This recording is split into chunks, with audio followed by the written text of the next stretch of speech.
नमस्ते बच्चों, आज मैथ्स की क्लास में फिर से आपका स्वागत है। आज हम एक्सरसाइज 3.2 करने जा रहे हैं। 3.2 का पहला क्वेश्चन ये मैंने लिख कर रखा है, पहला, दूसरा और तीसरा। तो पहला, दूसरा, तीसरा करने से पहले मैं आपको बता दें, तीसरे क्वेश्चन में जैसे आपको दिया बाह्य स्पर्शी, यानी यदि दो वृत्त बाहर से स्पर्श करते हैं तो होगा किस तरह की स्थिति होती है, और यदि कोई वृत्त अंत स्पर्श करते तो उनकी स्थिति किस तरह की, दोनों ये आकृति दी गई है और इस पर आधारित ये दो सवाल भी हैं। तो पहला सवाल जो है आपको कि यदि दो परस्पर दो अंत स्पर्श करने वाले वृत्तों की त्रिज्याएं कम से 3.5 सेंटीमीटर और 4.8 सेंटीमीटर है तो उनके केंद्रों के बीच की दूरी ज्ञात करो। तो पहले हम मान लीजिए कि माना दोनों वृत्तों की त्रिज्याएं क्रमशः R1 और R2, यानी एक वृत्त की R1 दूसरे की R2। अब हम R1 मान लिया 3.5 सेंटीमीटर और R2 मान लिया 4.8 सेंटीमीटर।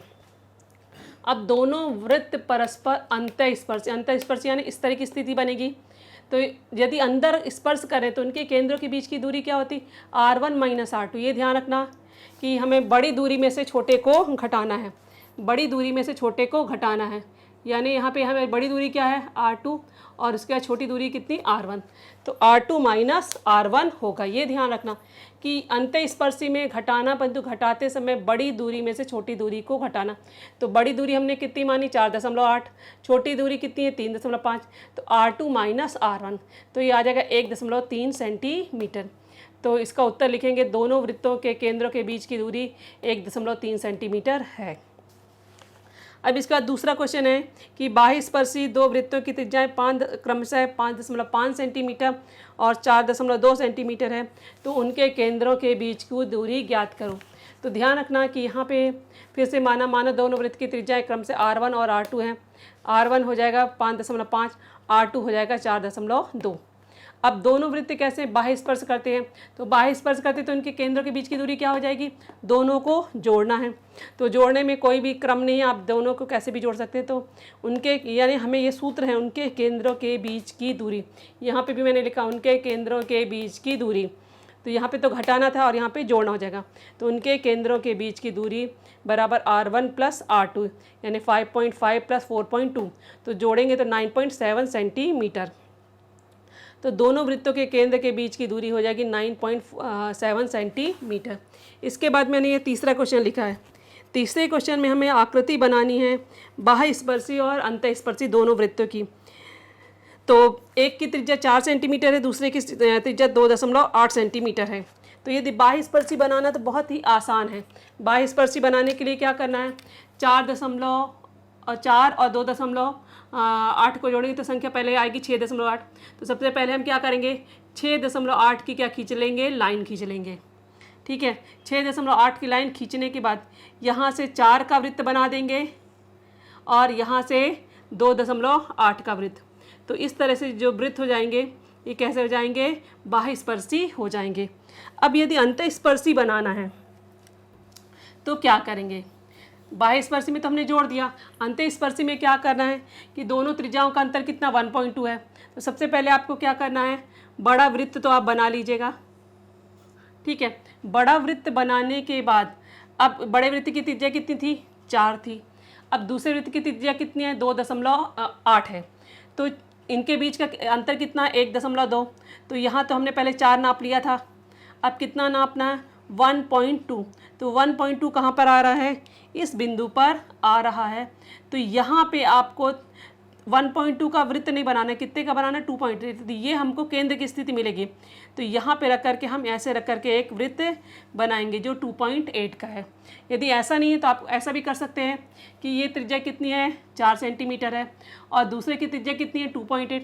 तो पहले आप क्या नाप लीजिए, 4 नाप लीजिए और फिर यहाँ से 2.8 को नाप लीजिए। तो इस तरह से हमारा वृत्त बन जाएगा। तो ये जो वृत्त कहलाते हैं अंतःस्पर्शी और ये जो वृत्त कहलाएंगे वो बाह्य स्पर्शी।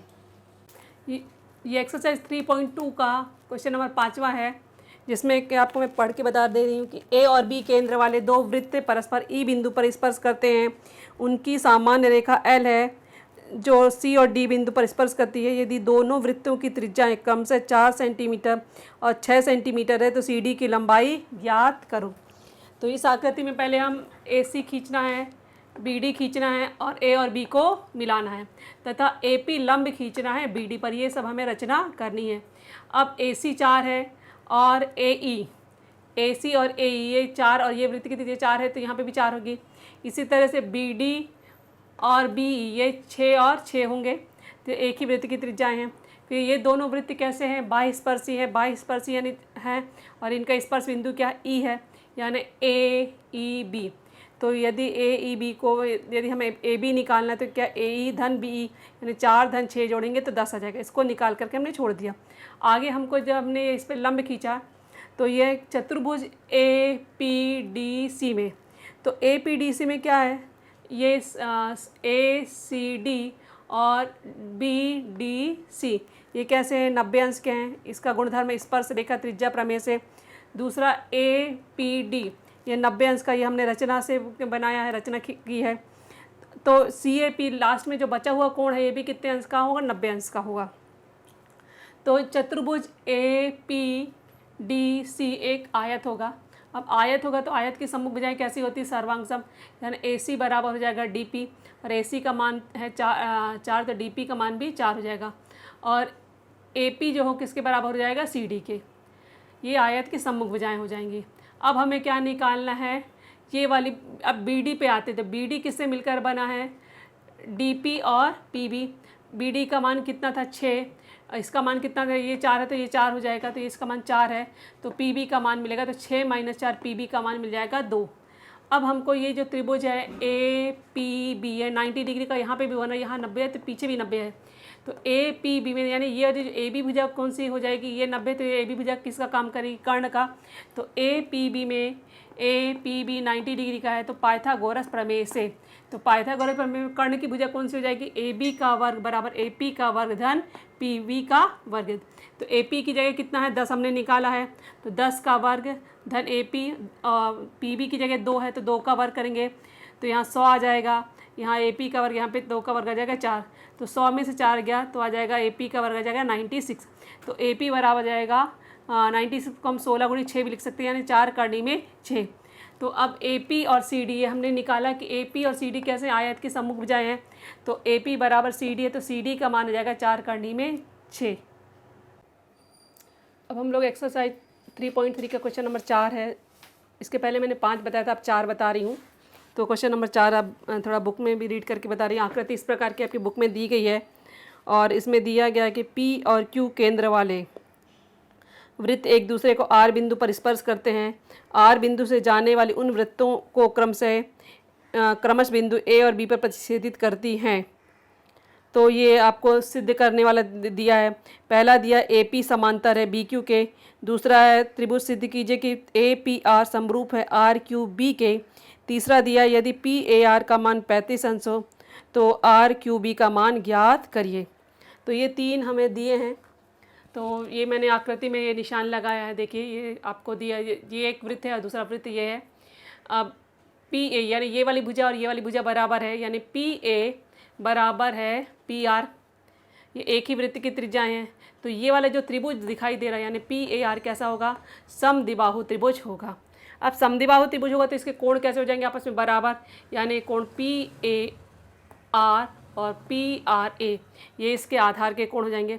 अब फिर हमको इस त्रिभुज में चलना है। इस त्रिभुज में पहले जो त्रिभुज है क्यू बी आर लिया। अब इसमें क्या दिया है, क्यू बी और क्यू आर ये क्या है, एक ही वृत्त की त्रिज्याएं हैं। एक ही वृत्त की त्रिज्या यानी ये त्रिभुज कैसा होगा, समद्विबाहु त्रिभुज होगा। समद्विबाहु त्रिभुज होगा तो ये इसके आधार के कोण हो जाएंगे, यानी क्यू बी आर और क्यू आर बी ये इसके आधार के कोण हैं। अब हमें तीसरा पॉइंट हमें दिख रहा है कि ये कोण और ये कोण, ठीक है, यानी ये और ये, यानी ये जो दिखाई दे रही है ये और इसके पीछे वाला, तो ये कैसे कोण है, शीर्षाभिमुख कोण, यानी पी आर ए और क्यू आर बी ये है शीर्षाभिमुख कोण। तो 1, 2 और 3 से देख रहे हैं कि ये सभी आपस में बराबर है, यानी ये इसके और ये भी आपस में बराबर है, यानी चारों जो त्रिभुज है यानी 1, 2, 3, 4 चारों ही आपस में बराबर हैं। तो 1, 2, 3, 4 से हमने चारों को लिख दिया और लिखा ये बराबर 1, 2, 3 से, इसको नंबर हमने 4 डाल दिया। अब फिर से हम क्या कर रहे हैं, जब चारों बराबर है तो हम कोई भी किसी के साथ ले सकते हैं। तो हमने कौन सा लिया, पी ए आर और क्यू बी आर, यानी ये और ये। अब ये और ये को इसका हम पूरा नाम लिख सकते हैं PAB और QBA। तो ये कैसे दिखाई दे रहा है, एकांतर कोण। और यदि एकांतर कोण बराबर हैं तो वो रेखाएं समांतर होती है, वो रेख समांतर होते हैं। तो उसके लिए कौन सा होगा, AP समांतर है BQ के। तो ये हमारा पहला प्रूफ हो गया, मैंने इसमें रेड लाइन कर दी है, इसके नीचे से हमारा दूसरा प्रूफ चालू होता है। दूसरे में हमें इनको समरूप बताना था, जिनको समरूप बताना उन्हीं का हमने नाम लिख लिया तथा करके, ये समरूप बताना था। तो जिनको समरूप बताना उनको नाम हमने पहले कि ये और ये लिया।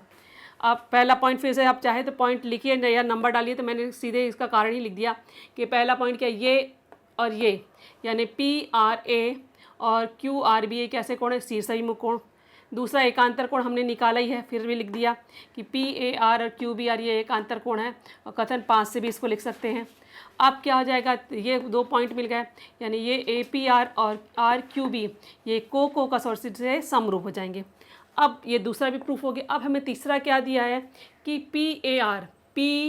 PAR का मान 35 दिया है, ठीक है। तो हम क्या देख रहे हैं कि कथन 4 से हमने देखा कि ये सब, चूँकि ये सब आपस में बराबर दिए हैं, ठीक है, आपस में चारों बराबर हैं, इसकी जगह हमने 35 रखा, यानी ये तीनों आपस में बराबर हैं। अब हमको कौन से लेना, ये और ये, यानी सभी के मान आपस में 35 ही हैं।